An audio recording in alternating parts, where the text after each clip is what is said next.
to Coach Kathy's Clips. This month, we're going to talk about a very important piece to communication, which is tone, the sound of your voice, and the effect it has on an interaction between you and your mate or anybody for that matter. So there are two types of tones that I want to discuss because they're commonly used. One is sarcasm and one is condescension. So let's start with sarcasm. We hear it all the time in entertainment, in movies, in TV shows. It's humor and we laugh at it. I laugh at it.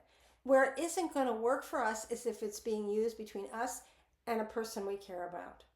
So the importance with this is to be aware of what you're sounding like. And let me give you an example of sarcasm. If my husband Dick came up with a date idea and I looked at him and said, oh, there's a good idea, that is sarcasm. I say it, but I mean something else. Like if I wrote it down, it would look like I really thought it was a good idea. But in my tone, I'm putting him down, right?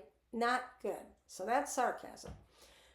Condescension is when you're talking down to someone.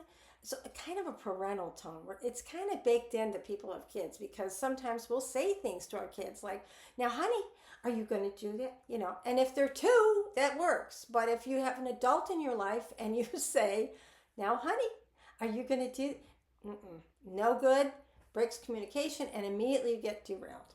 All right. The other small thing I want to talk about is, are you having an upswing or a downswing to your voice? And this does have to do with tone, and it's very subtle. But if I've done this, if I call my husband if I call to him and I say, Dick, he'll say, what? He almost reflects my tone. Whereas if I say, Dick, and he says, yeah, it's the same thing. So, but it starts with us, with our tone. So your homework assignment is to listen to your tone. I really want you to try this upswing, downswing thing because it really works. Anyway, have fun with that, and I'll see you next month.